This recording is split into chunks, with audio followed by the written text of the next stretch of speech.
Bienvenue sur Africa 24 dans cette nouvelle édition du Non-Stop Info. Voici les titres. En Tunisie, le favori à la présidentielle Nabil Karoui a été arrêté.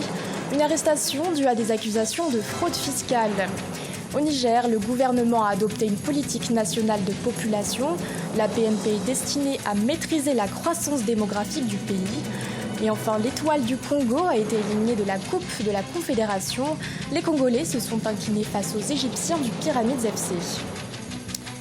Mais tout d'abord, au Cameroun, le procès des civils tués par des soldats s'est ouvert ce mardi 27 août au tribunal de Yaoundé. 7 militaires sont accusés d'avoir tué 2 femmes et 2 enfants, dont une petite fille et un bébé. Des exécutions qui remontent à juillet 2018. Une vidéo avait même été diffusée sur les réseaux sociaux où des hommes portant l'uniforme tiraient à plusieurs reprises sur les victimes. Pendant des mois, le gouvernement camerounais a nié une quelconque implication de ces soldats. Mais après une investigation menée par des spécialistes d'Amnesty International, une analyse approfondie a pu démontrer qu'il s'agissait bien de militaires camerounais. Le favori à l'élection présidentielle tunisienne, Nabil Karoui, a été arrêté le 23 août 2019. Depuis 2017, le président de la chaîne Nesma TV était visé par une instruction judiciaire au pôle financier. L'ONG anticorruption iWatch avait en effet fomenté un dossier l'accusant de fraude fiscale, un sujet réalisé par Fanny Mounichi et Corinne Kamdem. Coup de théâtre électoral en Tunisie. Le favori des sondages dans la course à la présidentielle a été arrêté. Nabil Karoui, fondateur de la chaîne Nesma TV, a été appréhendé le 23 août alors qu'il rentrait à Tunis. Il venait d'inaugurer un local de son parti, Kalb Tounes. L'homme d'affaires de 56 ans est visé depuis 2017 par une enquête pour fraude fiscale. L'ONG anticorruption iWatch l'accuse ainsi que son frère d'avoir créé des sociétés dans des paradis fiscaux. La Tunisie véritablement est dans une phase extrêmement délicate.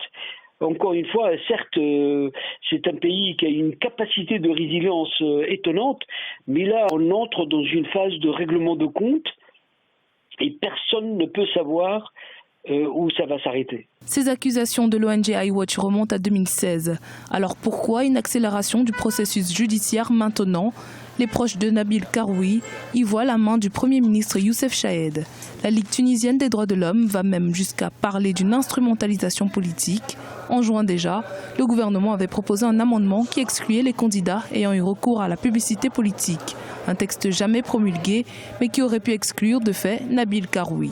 Ce qui va se trancher, en fait, c'est la justice. C'est une décision impartiale de la justice. Comme il a eu un contentieux qui n'a pas été traité à temps, aujourd'hui, cette proximité est très mauvaise. Elle est toxique. Il y a une partie de la justice, en tout cas, qui est instrumentalisée, et on le voit avec cette arrestation. La candidature de Nabil Karoui n'est pour l'instant pas remise en cause. L'ISIE, l'instance supérieure indépendante pour les élections, a indiqué qu'il demeurait candidat tant qu'il n'aurait pas été condamné. En Côte d'Ivoire, le Front populaire ivoirien a annoncé son refus de siéger au sein de la nouvelle commission électorale indépendante. Le parti d'opposition estime en effet qu'elle n'offre pas de garantie d'impartialité. Selon la loi adoptée par l'Assemblée nationale le 30 juillet 2019, la CEI doit être composée de 15 membres contre 17 auparavant. La crédibilité de l'organe est cruciale, précisément parce qu'elle est chargée d'organiser la présidentielle de 2020. Au Rwanda, la Banque centrale envisage l'émission de sa propre monnaie électronique, une mesure qui permettrait de faciliter les transactions financières et d'accélérer la croissance économique nationale. Mais ce projet se heurte déjà à plusieurs obstacles, l'utilisation de la crypto-monnaie notamment, qui suscite de vifs débats au sein des économies africaines. Les précisions d'Aïssatou Bari. La Banque centrale du Rwanda envisage l'émission d'une monnaie électronique dans le pays. Selon les responsables de cette institution bancaire, l'utilisation d'une monnaie numérique offrirait une infrastructure de paiement plus performante, capable de relancer l'économie locale. Je pense qu'elle va stimuler les paiements, elle va rendre les paiements électroniques plus rapides, ils seront plus simples et plus efficaces. D'un autre côté, ces paiements pourront être contrôlés par le gouvernement. Le gouvernement aura la possibilité d'imposer une taxe. Les autorités rwandaises reconnaissent cependant les défis technologiques liés à l'utilisation de la monnaie électronique. Principale préoccupation, la convertibilité de la monnaie numérique à émettre. La technologie de nos jours permet au Rwanda et à la Banque centrale du Rwanda de pouvoir émettre une monnaie électronique.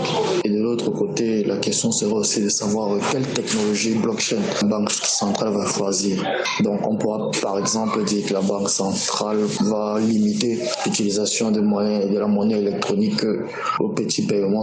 La décision de la Banque centrale rwandaise irait à l'encontre de la vision d'autres pays du continent. Le Nigeria, l'Algérie, le Maroc ou l'Afrique du Sud restent prudents quant à la fiabilité de la monnaie électronique. Au Niger, le gouvernement a adopté une PNP, une politique nationale de population, afin de maîtriser sa croissance démographique. Une politique qui vise, selon l'État, à promouvoir la parenté responsable au sein de la population. Actuellement, la population du Niger est estimée à 22 millions d'habitants. Le pays détient en effet un des taux de natalité les plus élevés au monde, soit 6,1 enfants par femme. Philomène Tini.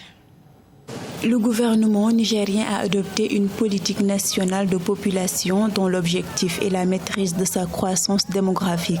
La démographie du pays est notamment caractérisée par l'un des taux de natalité les plus élevés au monde. Ceci s'expliquerait par une jeunesse de la population, un faible niveau d'éducation et une société où 79% de la population sont des ruraux ainsi que des femmes au foyer. La démographie est un frein au développement. À ce niveau, il y a des facteurs traditionnels. Le Niger est une société musulmane avec un fort taux de polygame. Et d'autres facteurs, c'est le chômage. Le gouvernement peut s'efforcer de mettre l'accent sur l'éducation au planning familial. Avec une population de 22 millions d'habitants et une moyenne de 6,1 enfants par femme, cette situation compromet le développement économique et social du pays qui fait face à une demande incessante en matière d'éducation et de santé. Il faut de la volonté politique, il faut une éducation des familles. C'est vrai que la notion de parenté responsable, elle est importante, mais le Nigérien traditionnel vous dira que le parent nigérien est par essence un parent responsable. Donc sur ce plan aussi, nos traditions montrent que le gouvernement rame à contre-courant des réalités du pays.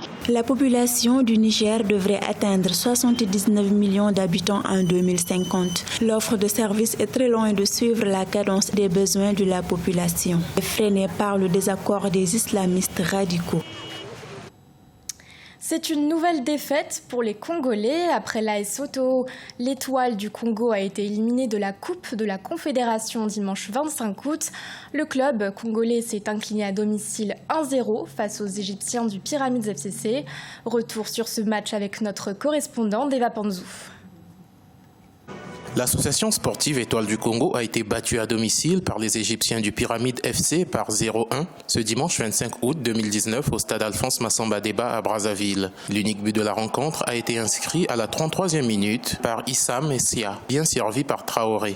Toutes les tentatives des Congolais n'ont rien changé au marquoir jusqu'au coup de sifflet final. Je pense que la qualification s'est jouée surtout sur les 30 premières minutes au premier match, parce que cette équipe nous a craint un peu trop peut-être. Ça n'a pas été un match facile aujourd'hui pour nous. Ça aurait pu très bien tourner à la faveur du Congo. En tout cas, je tiens à féliciter cette équipe parce que voilà, en deuxième mi-temps, même au match aller, elle nous a posé des problèmes.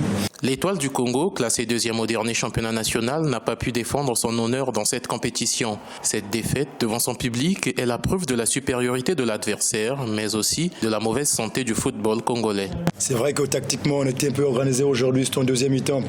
On a posé pas mal de problèmes à cette équipe de Pyramide, mais au finish, il faut admettre que l'adversaire est au niveau. On grandit chaque jour cette élimination.